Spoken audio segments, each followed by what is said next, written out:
Welcome to The Explainer. Today we're going to break down one of the most common, but also one of the most surprisingly complex words we use. It's a word that defines boundaries, expresses disagreement. It literally shapes our reality. Okay, before we really dive in, let me just ask you something. It might sound simple at first, but think about it. Out of all the words we have, hundreds of thousands of them, which one do you think is the most powerful? Well, the answer, and this is what our whole explainer is about today, it might just be this little two-letter word. No. I know it sounds so straightforward, right? But believe me, its real power is hidden in its complexity. So here's the plan. First, we're going to unpack this puzzle of no and look at all its different faces. Then we'll get into a really cool unifying theory that's all about denial.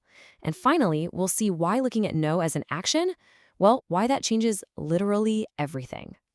All right, let's get right into it. So how come a word we all learn as toddlers is still so fascinating to linguists and philosophers? What's the big deal? Well, it's because no is so much more than just a simple negative. Okay, so at its most basic level, we all learn about something called sentential negation in school. You take a sentence, the sky is blue, you add the word not, and boom, you get the sky is not blue. Super simple, right? Yeah, but that is just the very, very tip of the iceberg. And this is where things start to get really interesting and a little tricky. See, negation can work in at least two different ways. You've got internal negation, which kind of preserves a hidden assumption. So if I say the king of France is not bald, that sentence still assumes there is a king of France, right? But then there's external negation, which just attacks that whole assumption. It's like saying, whoa, hold on a second. There's no king of France to begin with. And then you get into some really weird stuff, like something called neg raising. Okay, think about this. When someone says, I don't think he's right, what do they actually mean? We don't take that literally, as in, I have no thoughts on whether he is right. No way. We all instantly understand it to mean, I think he is not right. It's like the not just jumps from one part of the sentence to the other. And that tells you this is about how humans communicate, not just about pure logic. And this complexity, it just pops up everywhere you look. In pure logic, no creates a hard contradiction. But in a real conversation, it can create bias. Like when you ask a loaded question like, didn't you go? You're already suggesting they should have. And we even use it for understatement. Saying something is not uncommon is just a sneaky, polite way of saying it's actually pretty common. It's like no is a whole toolkit with a different tool for every job. So when you look at all these different jobs that no can do, from straight-up logic to these subtle social games, you can see why linguists and philosophers have been scratching their heads over one huge question.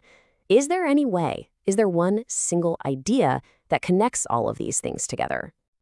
So how do we solve a puzzle like this? Well, it turns out there's this really elegant theory that does connect all the different faces of no.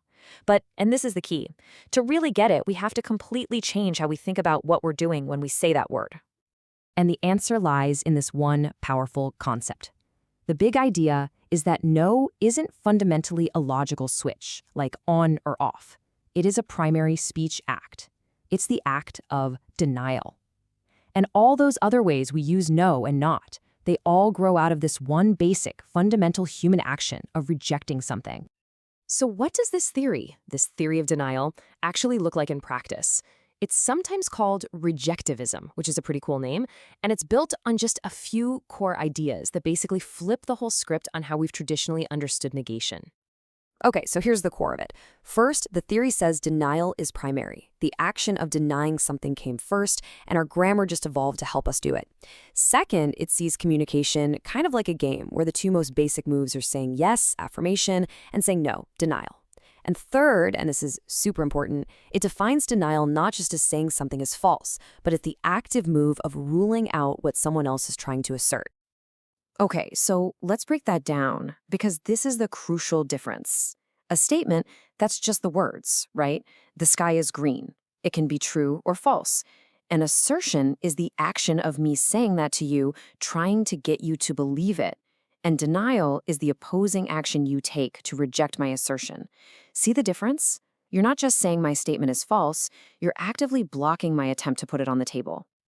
Now, this is where it gets really cool. Because this idea completely changes our perspective on what's even happening when we use the word no. It's not just about grammar or logic anymore. It's about, well, it's about action. This theory just shifts our entire understanding. We stop seeing negation as some abstract logical tool, like a minus sign in a math equation. Instead, we start seeing it as a fundamental, dynamic part of human interaction. It's something we do to each other, not just something we say. So, if you take away one thing, let it be this. Negation isn't just about flipping a little switch from true to false, no.